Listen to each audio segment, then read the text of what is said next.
আসসালামু আলাইকুম প্রিয় দর্শক, আপনাদেরকে শুভেচ্ছা সহ আমন্ত্রণ জানাচ্ছি বাংলাভিউ রাতের সংবাদে। সাথে আছি আমি আন্নামা চৌধুরী। প্রথমেই সংবাদ শিরোনাম। ঢাকায় 2 সিটি নির্বাচনে আওয়ামী লীগের প্রার্থীর জয়, ফলাফল প্রত্যাখ্যান করে রবিবারে হরতালের ডাক দিয়েছে বিএনপি। সিলেটের সম্মিলিত নাট্য পরিষদের উদ্যোগে বর্ণমালার মিছিল দিয়ে ভাষার মাস ফেব্রুয়ারি বরণ। সিলেটের মদিনা মার্কেটে ড্রেন সংস্কার নিয়ে সিটি কর্পোরেশনের খামখেয়ালিপনা, ভোগান্তিতে জনসাধারণ। ওসমানী মেডিকেল কলেজ হাসপাতালে এক লিভার নিয়ে জন্ম নিয়েছে জোড়া লাগানো 2 শিশু, উন্নত চিকিৎসার জন্য পাঠানো হচ্ছে ঢাকায়। ভাষার মাস সিলেট কেন্দ্রীয় শহীদ মিনারে শুরু হলো বইমেলা, অংশ নিয়েছে 27টি প্রতিষ্ঠান। মৌলভীবাজারে কুলাউড়ায় মনু রেল স্টেশনে চালু সহ বিভিন্ন দাবিতে মানববন্ধন ও সমাবেশ।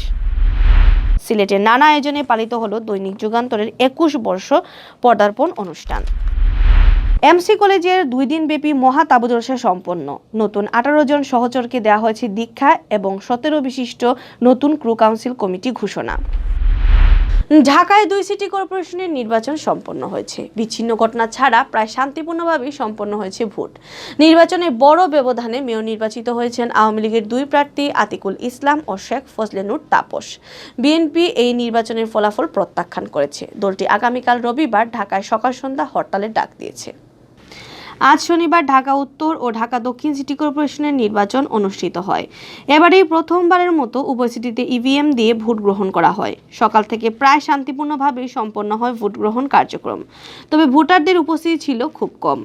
প্রধান নির্বাচন commissioner K M Nurul Huda জানিয়েছেন, নির্বাচনে উভয় সিটিতে ভোট গ্রহণের হার 30%-এরও কম হতে পারে। এদিকে ভোট গণনা শেষে রাতে ফলাফল ঘোষণা করা হয়। ফলাফলে বিএনপির 2 প্রার্থী ঢাকা উত্তরের তাবিদ আউয়াল এবং ঢাকা দক্ষিণে ইশাক হোসেনকে ভোটে বড় ব্যবধানে হারিয়ে মেয়র নির্বাচিত হয়েছেন আওয়ামী লীগের আতিকুল ইসলাম ও শেখ ফজলে নূর তাপস। আওয়ামী লীগ এই জয়কে জনগণের জয় বলে অভিহিত করেছে। অন্যদিকে বিএনপির মহাসচিব মির্জা ফখরুল ইসলাম আলমগীর ফলাফল প্রত্যাখ্যান করে আগামীকাল রবিবার ঢাকায় সকাল সন্ধ্যা হরতালের ডাক দিয়েছেন। প্রায় 2 বছর পর বিএনপি হরতাল ডাকল। পিচ ঢালা সড়ক দিয়ে হাঁটছে মিছিল, বর্ণমালার মিছিল। মিছিলে অংশ নেওয়া সবার হাতে শোভা পাচ্ছে বাংলা বর্ণমালা। শতকণ্ঠে উচ্চারিত হচ্ছে দেশের গান, ভাষার গান।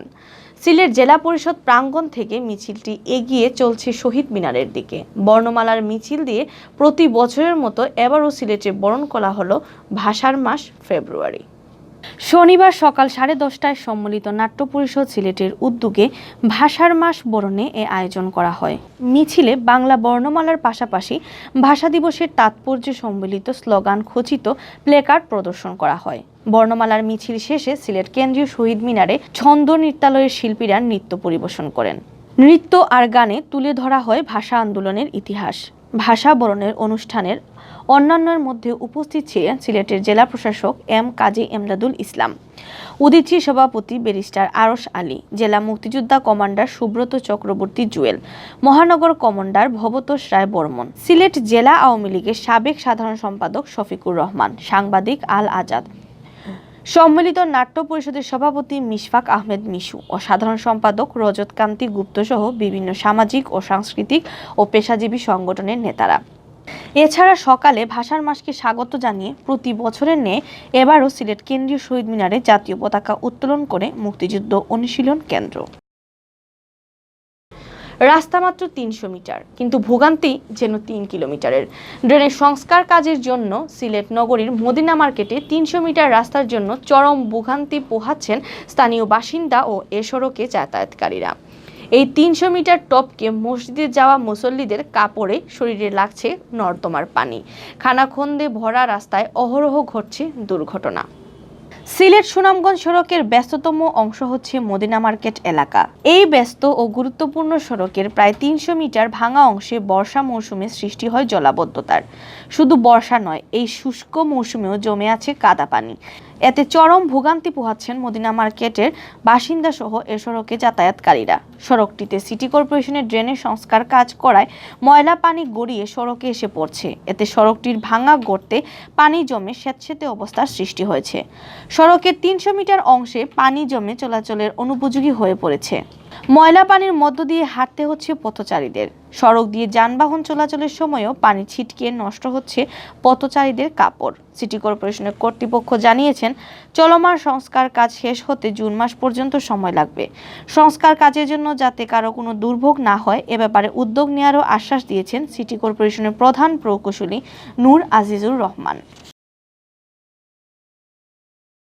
সিলেট ওসমানী মেডিকেল কলেজ হাসপাতালে এক লিভার নিয়ে জন্ম নিয়েছে জোড়া শিশু। অন্যান্য সকল অঙ্গ প্রত্যঙ্গ আলাদা হলেও জোড়া লাগা দুই কন্যা শিশুর লিভার একটি। এনআইসিইউর সুবিধা না থাকায় ওসমানীতে সম্ভব হয়নি জোড়া লাগা শিশু দুটিকে আলাদা করা। ফলে উন্নত চিকিৎসার জন্য তাদেরকে পাঠানো হচ্ছে বঙ্গবন্ধু শেখ মুজিব মেডিকেল কলেজ হাসপাতালে। আর্থিক সামর্থ্য না থাকায় শিশু দুটিকে আলাদা করার চিকিৎসা ব্যয়ের জন্য সরকারের সহযোগিতা চেয়েছেন জোড়া লাগা শিশুর কৃষক পরিবার। বিস্তারিত জানাচ্ছেন রফিকুল ইসলাম কামাল। 25 জানুয়ারি ভোরে সিলেটের গোয়েনঘাট উপজেলার ফতেহপুর গ্রামের কৃষক হাফেজ মামুনুর রশিদের স্ত্রী ফাতেমা বেগমকে ভর্তি করা হয় এমএজি ওসমানী মেডিকেল কলেজ হাসপাতালে। ওই দিন দুপুরে অস্ত্রোপচারের মাধ্যমে জোড়া লাগানো দুটি কন্যা শিশুর জন্ম দেন ফাতেমা। জন্মের পর থেকে গত এক সপ্তাহ শিশু দুটিকে রাখা হয় হাসপাতালের শিশু সার্জারি ওয়ার্ডের ইনকিউবেটরে। পরীক্ষা নিরীক্ষা করে চিকিৎসকরা নিশ্চিত হন শিশু দুটির সকল অঙ্গ প্রত্যঙ্গ স্বাভাবিক ও আলাদা রয়েছে। শুধুমাত্র দুটি শিশুর লিভার একটি, এক লিভার নিয়ে জন্ম নিয়েছে তারা। এর আগেও ওসমানী মেডিকেল কলেজ হাসপাতালে এরকম জোড়া লাগা শিশুর জন্ম হয়েছে। 25 জানুয়ারি জন্ম নেওয়া কন্যা শিশু দুটি ভালো আছে। মাঝে মধ্যে তাদের শরীরের তাপমাত্রা কমে যাওয়ায় তাদেরকে ইনকিউবেটরের মধ্যে রাখা হয়। শিশু দুটির কিডনি, হার্ট ও ফুসফুস আলাদা রয়েছে, শুধুমাত্র লিভার একটি। অপারেশনের মাধ্যমে লিভারটি কেটে শিশু দুটির মধ্যে প্রতিস্থাপন করে তাদেরকে আলাদা করা সম্ভব বলে জানিয়েছেন চিকিৎসকরা। আর বাচ্চা দুটো যখন জন্ম নিয়েছে তখনও অবস্থা এমন খারাপ ছিল না, বাচ্চা ভালো অবস্থায় জন্ম নিয়েছে। আমাদের এই হাসপাতালে সিজার করে বাচ্চা হয়েছে, দুইটাই মেয়ে বাচ্চা। এই টুইনের ক্ষেত্রে এরকমই শান্ত হয়, ছেলে হলে দুইটাই কনজয়েন্ট টুইন বলে এটাকে। এখন যেটা সাপোর্টিভ ট্রিটমেন্ট লাগে সেটা হলো যে, যেমন ধরেন এই বাচ্চার হাইপোথার্মিয়া ডেভেলপ করে, শরীর হঠাৎ করে ঠান্ডা হয়ে যায়, এবং একটার যে সমস্যা হবে অন্যটারও সেই সমস্যা হওয়ার ভয় থাকে। তা আমরা চাই যে দুইটাকে একসঙ্গে রেখে যেভাবে সুন্দরভাবে চিকিৎসা দেওয়া যায়, একসঙ্গে রাখা ছাড়া তো উপায়ও নাই, আলাদা তো আর করা যায় না। এই জন্য আমরা ইনকিউবেটরে রেখেছি। ইনকিউবেটরে বডি টেম্পারেচার অ্যাপ্রোপ্রিয়েটলি মেনটেন করা সম্ভব, বাইরে কিন্তু সম্ভব না, ইভেন মায়ের কোলেও সম্ভব না। তারপরে পেটের নাড়ি, ইন্টেস্টাইন জোড়া লাগা আছে কিনা, লিভারের সাথে কিছু অ্যাসোসিয়েটেড অর্গান থাকে, সেগুলি যেমন গল ব্লাডার, বিলিয়ারি ট্রি, এগুলি আলাদা আছে কিনা, প্যানক্রিয়াস আলাদা আছে কিনা, তারপরে স্প্লিন আলাদা আছে কিনা, এগুলি দেখার দরকার পড়ে। আমরা এ পর্যন্ত সবই সেপারেট পেয়েছি, শুধু লিভারটা একসঙ্গে জোড়া লাগা আছে। তো লিভার দুই বাচ্চাকে পার্শিয়ালি সেপারেট করে দুই বাচ্চাদের কিছু লিভারের অংশ রেখে দিলেও কিন্তু এই বাচ্চা সার্ভাইভ করা সম্ভব, ভালো করা সম্ভব। শিশু দুটিকে আলাদা করতে অনেকক্ষণ ধরে অস্ত্রোপচার করতে হবে। অস্ত্রোপচারের পর এনআইসিইউ সাপোর্টেরও প্রয়োজন পড়তে পারে, কিন্তু ওসমানী হাসপাতালে এখনও এনআইসিইউ চালু না হওয়ায় শিশু দুটিকে বঙ্গবন্ধু মেডিকেল কলেজ হাসপাতালে পাঠানোর সিদ্ধান্ত নেওয়া হয়েছে বলে জানান হাসপাতালের পরিচালক। তো জন্মগত আমাদের যেমন যমজ বাচ্চা হয়, 3টে বাচ্চা হয়, তেমনি একটি বাচ্চাও জোড়া লাগানো বাচ্চা হতেই পারে। এর আগেও হয়েছে অনেক ছোটোখাটো ত্রুটি, যেগুলো ওগুলো এই হাসপাতালেই চিকিৎসা ইতিপূর্বে হয়েছে। এটা একটু কমপ্লিকেটেড, একটু জটিল, মানে যেহেতু একটা বাচ্চার লিভার একেবারেই ডেভেলপড করেনি। তো এটা আমাদের অধ্যাপক সাহেব, উনি পেডিয়াট্রিক সার্জারির অনেক সিনিয়র, ওনার যে টিম আছে ওনারা চিন্তা করে দেখছেন এখানে অপারেশন করাটা ঝুঁকিপূর্ণ হয়ে যাবে এবং করাটা ঠিক হবে না। ওনারা বিএসএমইউতে পাঠানোর সিদ্ধান্ত নিয়েছেন। তো আমরা বাচ্চাটাকে বিএসএমইউতে উন্নত চিকিৎসার জন্য পাঠাতে চাচ্ছি। ঢাকায় নিয়ে শিশু দুটির চিকিৎসা করানোর সামর্থ্য নেই পরিবারের, তাই উন্নত চিকিৎসার জন্য সরকারের সহযোগিতা চেয়েছেন শিশু দুটির কৃষক পরিবার। আমরা তো গরিব মানুষ, এবারে আমরা তো পয়সা করি নাই, আমরা গরিব মানুষ মনোর কর, আমরা ওটা প্রধানমন্ত্রীকে চাই আর আমরা ওটা চিকিৎসার ব্যবস্থা করার লাগে গরিব মানুষের কারণে। ওইটা বাবা কৃষি কাজ করে, উনি একবারে গরিব, বুঝছেন না। অস্ত্রোপচারের মাধ্যমে আলাদা হবে দুই শিশু, ফিরে পাবে সুস্থ মুক্ত জীবন, এমন প্রত্যাশা পরিবার ও চিকিৎসকদের। সিলেটে শুরু হয়েছে পক্ষকালব্যাপী বইমেলা। শনিবার বিকেল 3:30টায় নগরীর চৌহাট্টায় কেন্দ্রীয় শহীদ মিনার প্রাঙ্গণে মেলার উদ্বোধন করেন 21শে পদকপ্রাপ্ত লোকসঙ্গীত শিল্পী সুষমা দাস ও সিলেট সিটি কর্পোরেশনের মেয়র আরিফুল হক চৌধুরী। সিটি কর্পোরেশনের সহযোগিতায় পঞ্চমবারের মতো এই বইমেলার আয়োজন করছে প্রথম আলো বন্ধুসভা। সমাবেত জাতীয় সঙ্গীতের মাধ্যমে মেলায় উদ্বোধনী অনুষ্ঠানের আনুষ্ঠানিকতা শুরু হয়। মুজিববর্ষ উপলক্ষে এবারের বইমেলা জাতির জনক বঙ্গবন্ধু শেখ মুজিবুর রহমানকে উৎসর্গ করা হয়েছে। মেলায় সাহিত্য সম্মাননা দেওয়া হয়েছে কবি ও গবেষক শুভেন্দু ইমামকে। প্রথম আলো বন্ধুসভা সিলেটের পক্ষ থেকে সম্মাননা স্মারক, নগদ 10,000 টাকা ও উপহার সামগ্রী প্রদান করা হয়।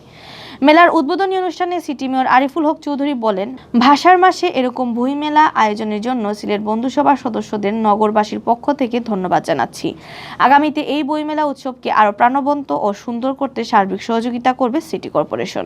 উদ্বোধনী অনুষ্ঠানে স্বাগত বক্তব্য দেন প্রথম আলোর নিজস্ব প্রতিবেদক উজ্জ্বল মেহেদি। প্রথম আলোর সিলেট প্রতিনিধি সুমন কুমার দাসের সঞ্চালনায় অনুষ্ঠানে আমন্ত্রিত অতিথিদের বক্তব্য দেন কবি তুষারকর, সিলেট মহানগর পুলিশের উপকমিশনার কামরুল আমিন, জ্যেষ্ঠ সাংবাদিক আল আজাদ, ইকবাল সিদ্দিকী ও আহমেদ নূর, বাংলাদেশ আবৃত্তি সমন্বয় পরিষদের প্রেসিডিয়াম সদস্য মুকাদ্দেস বাবুল, গীতিকার ইশতিয়াক রূপু, গল্পকার জামান মাহবুব, কবি মুস্তফা আহমদ দিন, বিজ্ঞানী মোহাম্মদ জহিরুল আলম সিদ্দিকী, সম্মিলিত নাট্য পরিষদের সিলেটের সভাপতি মিশফাক আহমেদ চৌধুরী, সম্মিলিত সাংস্কৃতিক জোট সিলেটের সাধারণ সম্পাদক গৌতম চক্রবর্তী ও সাবেক সাধারণ সম্পাদক এনামুল মুনির, নাট্য ব্যক্তিত্ব আনোয়ার হোসেন রনি, শামসুল বাসিত শেরো ও হুমায়ুন কবির জুবেল, বাপা সিলেট সাধারণ সম্পাদক আব্দুল করিম চৌধুরী কিম, কবি প্রণবকান্তি দেব, প্রবাসী সংগঠক রানা ফেরদৌস ও এসিড সন্ত্রাস নির্মূল কমিটির সাধারণ সম্পাদক জুরেজ আব্দুল্লাহ গুলজার।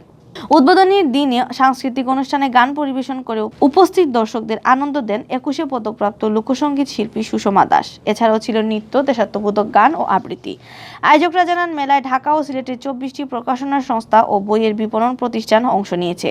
আগামী 15 ফেব্রুয়ারি পর্যন্ত প্রতিদিন বিকেল 3টা থেকে রাত 9টা পর্যন্ত চলবে এ মেলা।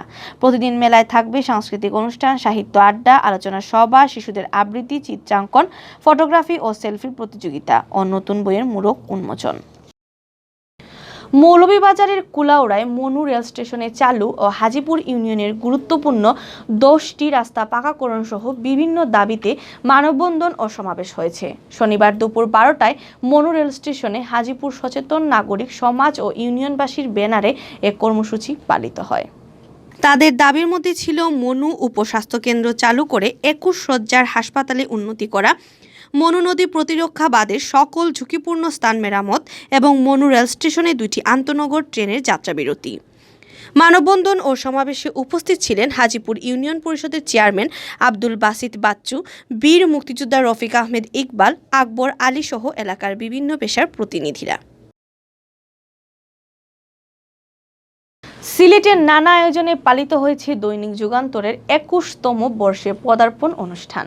এই উপলক্ষে শনিবার সকালে সিলেটে কেক কাটা ও র্যালির আয়োজন করা হয়। সিলেট কেন্দ্রীয় শহীদ মিনার থেকে বের করা র্যালি জিন্দাবাজার এসে শেষ হয়।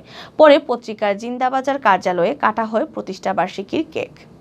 প্রতিষ্ঠাবার্ষিকীর অনুষ্ঠানে উপস্থিত ছিলেন সিলেট জেলা প্রশাসক কাজী এম এমদাদুল ইসলাম, জেলা আওয়ামী লীগের সাধারণ সম্পাদক অ্যাডভোকেট নাসির উদ্দিন খান, সাবেক সাধারণ সম্পাদক শফিকুর রহমান চৌধুরী, গণতন্ত্রী পার্টির সাবেক কেন্দ্রীয় সভাপতি ব্যারিস্টার আরশ আলী, মহানগর মুক্তিযোদ্ধা সংসদের সাবেক কমান্ডার ভবতোষ রায় বর্মন রানা, জেলা বিএনপি সাবেক সাধারণ সম্পাদক আলী আহমদ, সিলেট জেলা পরিষদের প্যানেল চেয়ারম্যান রৌশন জিবিন রুবা সহ বিভিন্ন পেশার প্রতিনিধিরা। আগত অতিথিদের স্বাগত জানান যুগান্তরের Sylhet bureau in charge Sangram Singha, senior reporter Mahbubur Rahman Ripon, staff reporter Abdur Rashid Renu, Ajmal Khan ও ইয়াহিয়া মারুফ। ঐতিহ্যবাহী বিদ্যাপীঠ এমসি কলেজের রোভার স্কাউটের 2 দিনব্যাপী তাবু জলসা সম্পন্ন। প্রথম দিনে সহচরদের তাবু গ্রহণ, ভিজিল, আত্মশুদ্ধি এবং রাতে হয় মহা তাবু জলসা ও ক্যাম্পফায়ার। দ্বিতীয় দিনে দেয়া হয় সহচরদের দীক্ষা এবং 2020 সালের নতুন কমিটি ঘোষণা। নেতৃত্ব, সেবা ও আত্ম উন্নয়নের রোভারিং এই স্লোগানকে সামনে নিয়ে রোভারদের পথ চলা। 2019 সালের এই তাবু জলসায় 18 জন রোভারকে দেওয়া হয় দীক্ষা। 3টি উপদলে বিভক্ত হয়ে 9 মাস ট্রেনিং, হাইকিং, লিখিত ও মৌখিক পরীক্ষার মাধ্যমে দেওয়া হয় দীক্ষা। প্রথম দিন ছিল সহচরদের তাবু গ্রহণ, আত্মশুদ্ধি ও ভিজিল এবং রাতে হয় মহা তাবু জলসা ও ক্যাম্পফায়ার। এবং দ্বিতীয় দিনে দেয়া হয় সহচরদের দীক্ষা এবং 2020 সালের ক্রু কাউন্সিলের নতুন কমিটি ঘোষণা। এতে উপস্থিত ছিলেন রোভার স্কাউটের সম্পাদক আবুল আনাম মোহাম্মদ রিয়াজ, RSL ও উডবেজার আব্দুল খালেক, শেখ মোহাম্মদ নজরুল ইসলাম ও RSL আব্দুল বাসিত। আরও ছিলেন গার্লিন RSL, শাহনাজ বেগম, ফৌজিয়া আজিজ এবং রাফিয়া আক্তার চৌধুরী। 2019 সালের ক্রু কাউন্সিলের সভাপতি বেল্লাল হোসেন বাপ্পি, তালুকদার হাবিবুর রহমান রাব্বি এবং হিমেল আহমদ এবং গার্লিন ইউনিটের SRM মাহমুদা খাতুন এই বছর বিদায় নিয়ে নতুন কমিটি ঘোষণা করা হয়। নতুন কমিটির SRM হিসেবে নতুন কমিটির ক্রু কাউন্সিল 2020-এর নতুন কমিটির সভাপতি হন ইফতেখারুল ইসলাম, খ ইউনিটের সভাপতি হন শাহ মোহাম্মদ সালাউদ্দিন এবং কাজল শুল্ক বৈদ্য এবং গার্লিন ইউনিটের SRM হন রিপা বেগম। মহাতাবু জলসা এবং ক্রু কাউন্সিল ঘোষণা অনুষ্ঠানে আরও উপস্থিত ছিলেন সাবেক রুভার কায়কোবাদ আলী নূর, শেফুল মিয়া, তাহমিদুর রহমান, আশরাফুল ইসলাম, শিপন সূত্রধর, শাম্মী খানম শিরিন এবং আরও অনেকে। এতক্ষণ শুনছিলেন বাংলাভিউ রাতের সংবাদ। রাত 11টায় প্রচারিত হবে সিলেটের আঞ্চলিক ভাষায় সংবাদ। দেখার আমন্ত্রণ রইল। সাথে থাকার জন্য ধন্যবাদ।